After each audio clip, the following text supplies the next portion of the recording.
Welcome to knowledge test hunters. तो आज हम क्लास 10 का अपना जो चैप्टर है यह दंतरुत मुस्कान, उसकी जो सेकंड पोएम है फसल, इसको डिस्कस करेंगे। हमने अपनी प्रीवियस वीडियो में यह दंतरुत मुस्कान है इसको डिस्कस कर लिया था, तो आज हम फसल को डिस्कस करेंगे, फसल जो पोएम है उसको। सो गाइस, इसको डिस्कस करने से पहले मैं बता दूं इसके जो पोइट है वो कौन है, नागार्जुन। तो ये जो नेम है उनका वो लर्न कर लेना, क्योंकि वो एग्जाम में 1 मार्क्स क्वेश्चन में आ जाता है। तो हम इसको पहले रीड करते हैं एंड देन उसका आफ्टर देन उसका मीनिंग जानते हैं। एक के नहीं दो के नहीं, ढेर सारी नदियों के पानी का जादू, एक के नहीं दो के नहीं, लाख लाख कोटि कोटि हाथों के स्पर्श की गरिमा, एक की नहीं। तो हमने इसको रीड कर लिया है, फिर आगे भी और है इसका, उसको भी पहले रीड कर लेते हैं, फिर पूरे का वो है मीनिंग उसको जान लेंगे। दो की नहीं, हजार हजार खेतों की मिट्टी का गुण धर्मा। तो अब हमने इसको रीड कर लिया, तो हम इसका मीनिंग जान लेते हैं। इसका मीनिंग क्या है, तो यहीं से स्टार्ट करते हैं, यहाँ का मीनिंग बताएंगे इसलिए। तो इसका मीनिंग है, कवि कहता है कि फसल एक दो नदियों का नहीं बल्कि ढेर सारी नदियों का पानी का जादू है। अब जो कवि है इसमें वो कह रहे हैं कि जो फसल है वो एक दो नदियों का नहीं बल्कि ढेर सारी जो नदी हैं उनका पानी का जादू है। यह एक दो हाथों का नहीं बल्कि लाखों करोड़ों हाथों का स्पर्श की महिमा है। वो ये भी कह रहे हैं कि जो ये एक दो हाथों का नहीं बल्कि क्या है, लाखों करोड़ों हाथों के स्पर्श की महिमा है। फिर आगे क्या है, फसल एक दो खेतों की नहीं बल्कि हजारों खेतों की मिट्टी का गुण धर्म है। तो वो आगे ये कह रहे हैं कि जो फसल है वो एक दो खेतों की नहीं बल्कि क्या, हजारों खेतों की जो मिट्टी है उसका गुण धर्म है। आगे कह रहे हैं अर्थात फसल को उगाने में बहुत सारी नदियों के जल का योगदान होता है। अर्थात जो वो कह रहे हैं कि जो फसल उगाने में क्या होता है, बहुत सारी नदियों का जल का योगदान होता है। लाखों करोड़ों लोग अधिक परिश्रम करके अपने हाथों से फसल का उत्पादन करते हैं। वो क्या है, लाखों करोड़ों जो लोग हैं वो अधिक परिश्रम करके अपने हाथों से फसल उगाते हैं। फिर आगे क्या है, हजारों खेतों, आगे है यहाँ पर इसका मीनिंग है ये वाला। तो अब हम इसका मीनिंग जानते हैं यहाँ से। इसका मीनिंग है,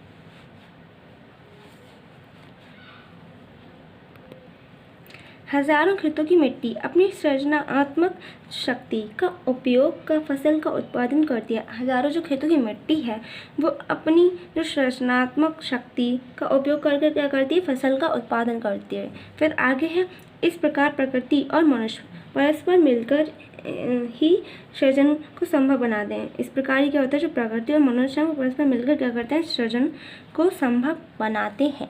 तो अब हमने इसका मीनिंग डिस्कस कर लिया है इतने फर्स्ट पैरा का। अब हम सेकंड पैरा पर आते हैं।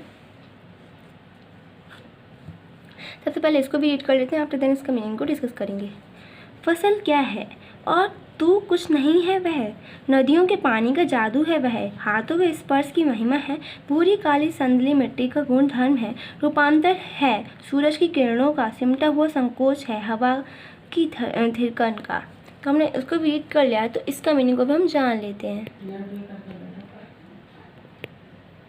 कवि पूछता है कि फसल क्या है। अब जो कवि है वो पूछते हैं कि जो फसल है वो क्या है, वह स्वयं ही उत्तर देते हुए कहते हैं। अब वो अपना जो आंसर क्वेश्चन का वो खुद ही देते हुए कहते हैं कि फसल कुछ और नहीं बल्कि नदियों के पानी का जादू है। वो कह रहे हैं कि फसल कुछ और नहीं, वो क्या है, बल्कि क्या है, वो नदियों के पानी का जादू है, लोगों के हाथों के स्पर्श का गौरव है। और वो आगे ये भी कहते हैं कि क्या है कि जो वो लोगों के हाथों का स्पर्श का गौरव है वह भूरी काली और चंदन के रंग वाली मिट्टी का सृजनात्मक गुण धर्म है। वो आगे ये भी कह रहे हैं कि वो क्या है, भूरी काली और जो चंदन के रंग वाली जो मिट्टी है वो उसका सृजनात्मक गुण धर्म है। फसल सूर्य की किरणों का बदला हुआ रूप है। जो फसल है वो सूर्य की किरणों का बदला हुआ रूप है।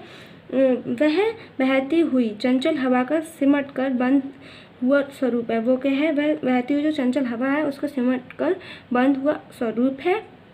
फिर आगे है, भाव यह है। अब उसमें भाव क्या है, वो यह है, भाव यह है कि बीज जब धरती के अंदर दबा रहता है, जो बीज है वो जब धरती के अंदर दबा रहता है तब ऊपर से वहाँ कुछ भी नहीं दिखाई देता। जब वो बीज है वो धरती के अंदर जब दबा रहता है तो वहाँ ऊपर तो कुछ दिखाई नहीं देता है। तो वही है कि ऊपर वहाँ कुछ भी दिखाई नहीं देता।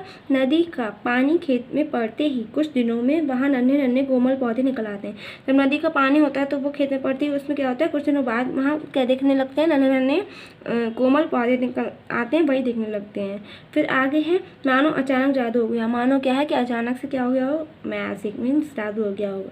फिर आगे है उस खाली ज़मीन को हरियाली में बदलने में अनेक लोगों के हाथों के परिश्रम का महत्वपूर्ण योगदान है। वहाँ पर वो ये भी कह रहे हैं कि वही जो खाली ज़मीन है उसको हरियाली में बदलने में अनेक लोगों के हाथों का जो परिश्रम है वो भी बहुत महत्वपूर्ण योगदान होता है। फिर क्या है, भूरी काली संदली मिट्टी और सृजनात्मक गुण से उसे अंकुरित कर उसका पोषण करती है। जो भूरी काली संदली मिट्टी अपने जो सृजनात्मक गुण है उसको क्या करती है, अंकुरित कर उसमें क्या करती है, पोषण करती है, उसका पोषण करती है। फिर आगे है सूर्य का प्रकाश फसल के भोजन प्राप्त करने में सहायता करता है। जो सूर्य का जो प्रकाश है वो उसके भोजन प्राप्त करने में सहायता करता है। तो वो तो आप लोगों ने साइंस में भी पढ़ लिया होगा। तो क्या है, बहती हुई हवा उसके अस्तित्वमान होने में मदद करती है। वो उसकी जो बहती हुई हवा है वहाँ पर जो आती है वो उसके अस्तित्वमान होने में मदद करती है। ये सब तो साइंस में भी है। तो फिर क्या है, इस प्रकार फसल के तैयार होने में जल, परिश्रम, मिट्टी, प्रकाश और हवा आदि सबका सम्मिलित योगदान है। तो इस प्रकार जो फसल को तैयार करने में क्या है, जल, परिश्रम, मिट्टी, प्रकाश और हवा, इन सबका क्या है, सम्मिलित योगदान है, मीन्स इनका बहुत ज़्यादा योगदान है।